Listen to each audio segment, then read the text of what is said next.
Bem, boa tarde, obrigado por terem vindo.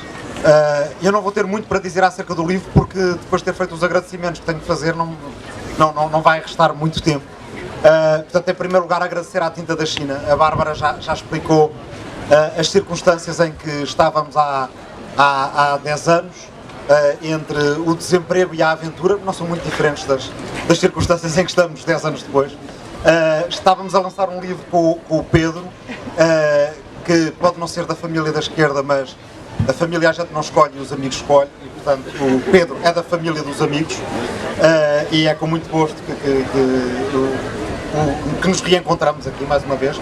Agradecer ao António Sampaio da Nova a sua leitura deste livro e o facto de estar aqui hoje a apresentar este livro connosco acerca das nossas escolhas soberanas para o futuro. Agradecer à Marta, a quem o livro vai dedicado e que leu as primeiras versões deste livro. Agradecer à família que aqui se encontra, a muitos amigos, bem, a todos vocês. E reagradecer, porque não quero mais fazê-lo, à Tinta da China toda e à equipa da editora.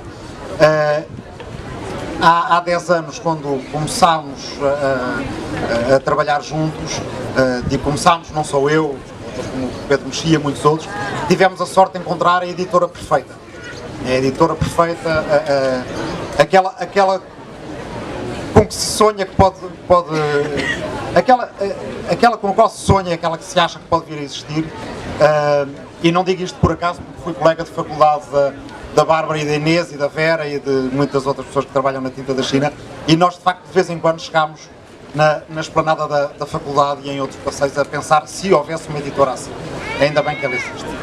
Bem, este livro diz no fundo, há se calhar 3 coisas fundamentais que eu gostaria de lembrar, e algumas são parecidas com o que aqui já disseram o Pedro e o António. Em primeiro lugar, esquerda e direita são pontos cardeais, são termos de orientação que passam a fazer sentido quando nós temos a liberdade de escolher o nosso caminho. Ou seja, são termos que não por acaso nasceram na história da humanidade, depois de, em algumas partes da nossa humanidade, do nosso planeta, termos decidido que tinha deixado de fazer sentido o tempo dos reis, o tempo dos tiranos, o tempo dos deuses, o tempo dos sacerdotes, não enquanto tal, mas enquanto figuras que nos dissessem para onde é que nós deveríamos ir. A partir daí é que faz sentido nós, coletivamente, perguntarmos a nós mesmos: vamos para aqui ou vamos para lá? Vamos para a esquerda e vamos para a direita.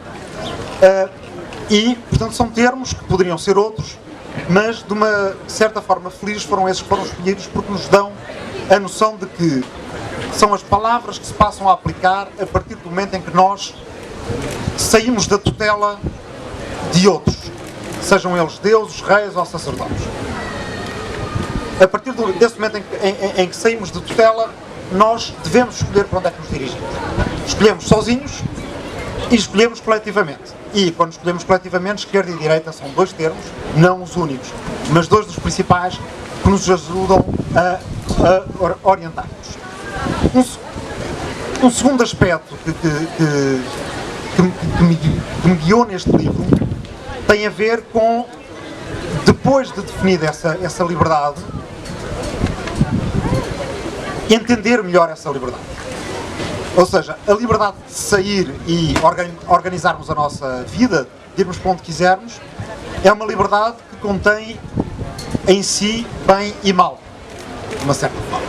E portanto há um subcapítulo central neste livro a que os apresentadores por acaso não fizeram referência, que é um em que se conta uma espécie de fábula, não é de fábula, se conta uma história acerca dos nossos próprios crimes enquanto esquerda e direita. Porque não podemos nunca esquecer, à esquerda e à direita, e com todas as possibilidades que estes termos nos oferecem, como a nossa liberdade de ação, muitas vezes encerrou também a liberdade de fazer o mal, de oprimir os outros, de cometer crimes políticos, de tentar aniquilar o adversário. E portanto não é possível falar acerca da liberdade humana sem, a certa altura do caminho,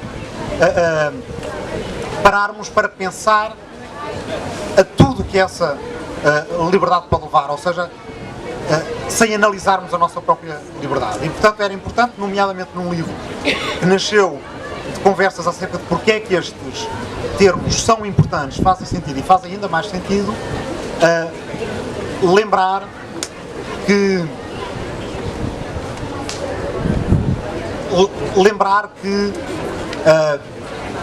não há em política vitórias absolutas para derrotas absolutas.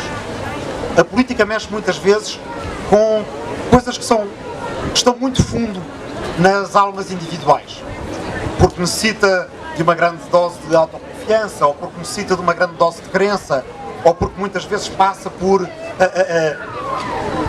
assimetrias muito grandes, ou por antagonismos muito grandes. E é fácil esquecer, nesses momentos, que nós precisamos que o adversário continue a existir, que nós precisamos que aqueles que pensam diferente de nós continuem a existir, que nós precisamos do outro e que nós precisamos do que é diferente. E que uma vitória absoluta para uma derrota absoluta é uma negação da política.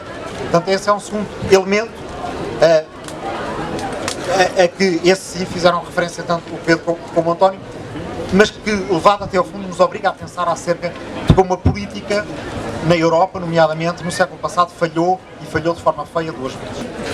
Termos de voltar a pensar esquerda e direita, já não só na dimensão que nós tínhamos a partir de 1789, não é? A esquerda e a direita nasceram há 225 anos, mais ou menos, vai fazer 226 agora em setembro, portanto elas têm uma data de nascimento, é a partir do momento em que, como cidadãos, entendemos que podemos escolher o nosso futuro coletivo, como cidadãos na altura de um reino, que era o da França, que depois passou a ser uma república, de qualquer forma de uma nação, e agora temos provavelmente um mesmo momento soberano, no qual temos de escolher o nosso caminho, mas como cidadãos europeus e cidadãos globais. E não é possível pensar a política hoje sem pensar numa forma de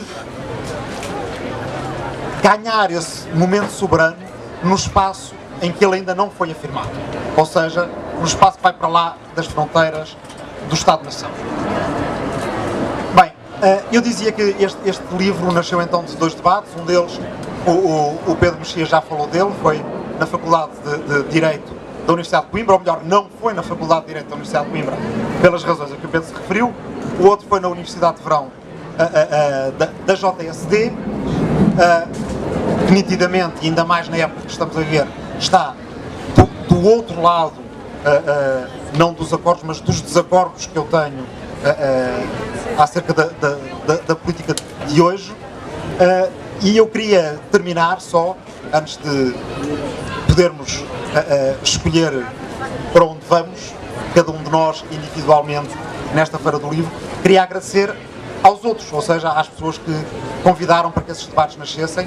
São elas o Carlos Coelho, do PSD, eurodeputado do PSD, que teve a ideia para o primeiro debate, e a Associação de Estudantes da Faculdade de Direito da Universidade de Coimbra, e em particular o João Prata, que me convidou para o segundo debate aí com o Pedro Mexia.